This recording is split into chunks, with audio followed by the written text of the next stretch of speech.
Salam, hormatly kardeşler, yurttaşlar. Bugün bizim ovamızda Ullakan yığınan çık. Onun sebebi şu hovlu görüp oturan jaylymda mektep, şu mektepte çağalymyza koya. Ondan sonra 20 çağı bolmalı pesenden mektepte. Şu mahal 23 2 çağı yetenek. Son için hakimiyetler yapacak bolya. Ovan halkı üyüsüyüm. Şuna karşılık görkezýärler. Bizim çağlarymyz hökmen mektepde okamaly. So gerek 2 çağını tapar ya maşgallar göçürüp getiririp. Adamlaryň edýän teklibi şol. Stadan alır.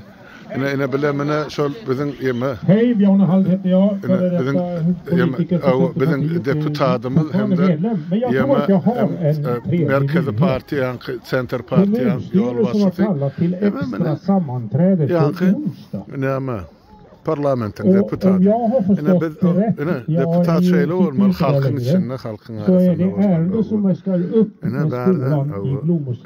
olmalı. Halkımızın işte ovan adamlar hemmesi de yana da gelip dur hava soğuk minus 17 sumahın yani sonu karamazdan hemme kişi öl fikirnaydı ya mektebi saklat varmalı çağalımızın geleceği için şey deyip aydılyan adamlar tıkan gelip durarlar.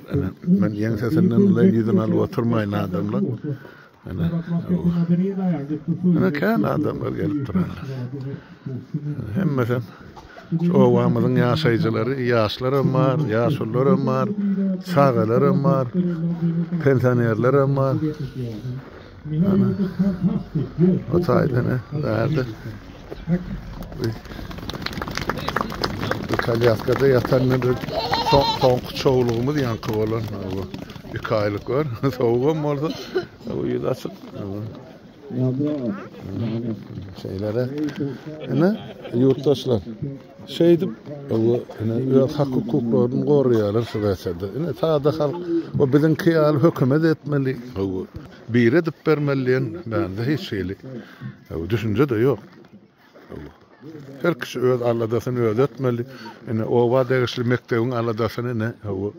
Ova adamlar etmeli. Ova dene hemen. Şu mektebin içine girsen diyor, klas. Çağaları ne mutlak. Karda yörülen Liza. Alıp bunları vermeli. O taydan sport halle hemen kolaylı değil size. Son için sportivne dal. Ne hemen yemetecek bolsalar mesul olup bilyale çağalır. On aşağı yanına hazır mı? Mektebin başka tarafını görkezeyin size biraz. Heredin. Sol anarkı cay var. Kırası görünüp durdu. Burçtur. Aşağı düşende solca ol yeme. Gidip yatan bu lokan zal onun içinde yeme ol yankı figürünü katane var. Şu buz var şu buzun üstünde böyle liza suriyal yeme suriyal kanki suriyal. Bilem yankaydan mal sport vali. Dörlü masklar geçiriyor. Hemmecikler bu tayda adam için, çağalar için. Şu iksan çağı yetenek deyip mektebi yapacak bolya da yankı etraf müdürlüğü. Ovan adamlar gelip şunu etmersiniz. Nereden tapmalam olsa 2 adamı tapar deyip o ovada yaşayan Türkistan'ı gruplu biznesmen 50.000 kron yani $5.000 koydular. Şu 2 maşgala gelse şoları bölüp vermeli her sene. Yankı bayrak hükmünü. Zay var. Karennesin almağa, yaşamağa da satın alsa deyteririm zay var. Şey deyip millet ağzı birlik bilen öz problemalarını çözüyor. Bizde olsa bizim halkımız kıynansağım problemadan açıyor. Yani yurdu taşlayalım. Sonay deyinliydim ben. Bolya onunla yurttaşlar kıyıskaca röportajı getirip aldım. Sağlıkta görüşelim. Sağ oturun.